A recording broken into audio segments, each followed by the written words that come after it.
It turns out that scientists as far back as the early 1900s have been developing alternative ways to access electricity without combustion. Nikola Tesla believed he had tapped into what he called radiant energy. Many scientists believe he was accessing what's now called free energy.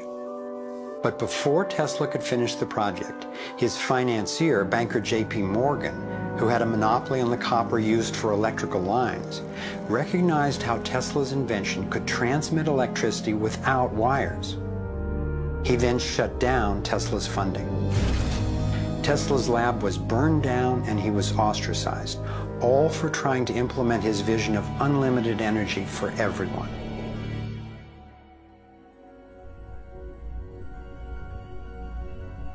A modern-day inventor, Adam Trombly, was inspired by Tesla's work and by the possibilities of the torus.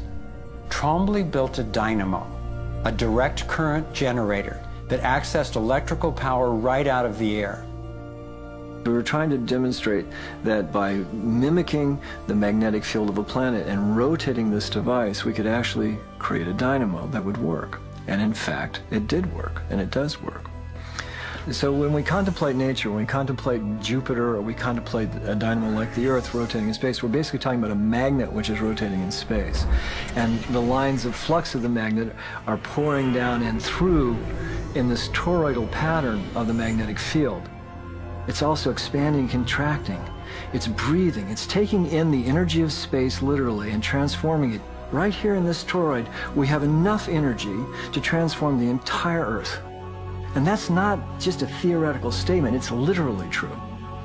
To contemplate the implications of this means that every single place on Earth suddenly has power. Every single person on Earth suddenly has power. We have universal abundance. Trombly had been invited to demonstrate one of his generators at the United Nations and the U.S. Senate. But these events were undermined by the first Bush administration. Then the device itself was taken in a government raid. Trombly's experience isn't unique. Almost every time I found an inventor with a promising new technology in the field of free energy, he told a similar story of suppression. Inventor John Bedini began working with Tesla's theories of radiant energy decades ago and has produced an assortment of battery charging devices that generate more energy than it takes to run them. He announced that he was going to start offering them at low cost. Soon after that, he was attacked in his lab and warned not to produce the devices. For his own safety, he had to let go of marketing free energy. These are all devices from labs I personally visited.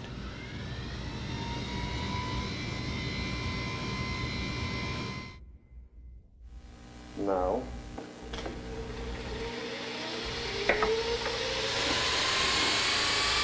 Now, the quality of this footage is obviously poor, and I'm not expecting this to convince you. My point is that being there with these inventors, accompanied by experts, and seeing these new energy devices in operation convinced me that the technology is real. And the implications of that to me are absolutely thrilling. Canadian John Hutchison not only created some free energy batteries, but also used Tesla's theories to counter gravity, to make objects float. This could revolutionize the field of propulsion.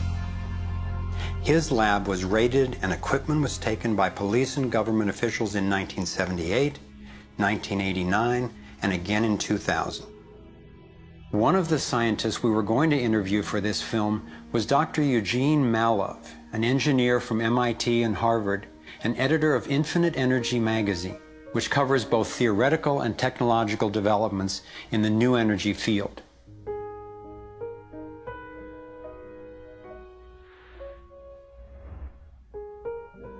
Dr. Mallove was mysteriously beaten to death in 2004.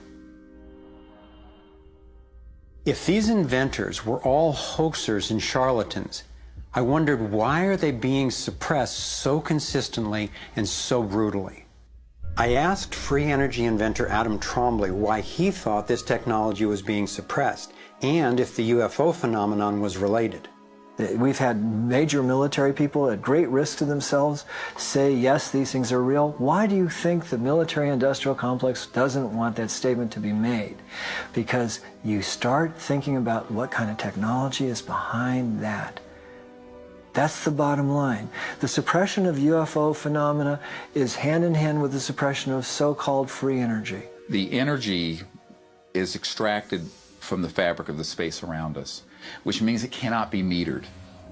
That is a direct threat to the single largest industry in the world, energy. It's goodbye ExxonMobil, goodbye oil, goodbye coal, goodbye linear transmission of electricity through power lines, all that gone. Unfortunately, it's someone's $200 trillion piggy bank. The proven oil and gas and coal reserves are worth north of $200 trillion.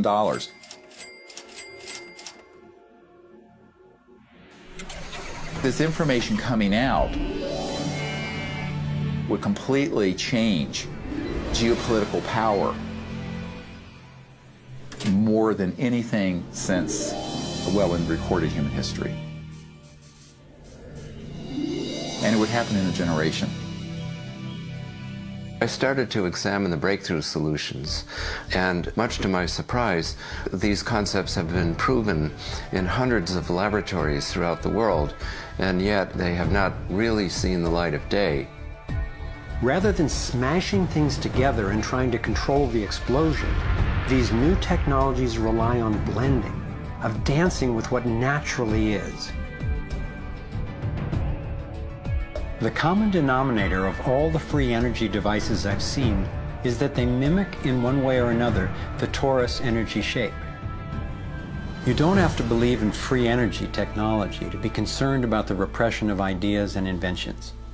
I found myself thinking, what better way to justify our dependence on oil, coal, nuclear, and other dangerous and dirty technologies than to claim there are no better, cheaper alternatives? It was my beloved wife and creative partner, Kimberly, who kept bringing me back to the human implications of my scientific research. For me, as intriguing as the torus and ETs and free energy are, the most compelling question was, would understanding these things really help alleviate human suffering in any way? And it turns out it can. So much of the pain on the planet has to do with the lack of access to energy. Can you stay warm? Can you get food and water? Can you get hospital care? All that has to do with energy access. If there is a fundamental pattern, which makes sense to me that evolution would be efficient in that way, and we can align with that pattern to create new technologies that will solve these problems, then it's worth it to me to open my mind to these socially taboo subjects. If the new energy technologies were to be set free worldwide, the change would be profound. It would affect everybody. It would be applicable everywhere. These technologies are absolutely the most important thing that's happened in the history of the world.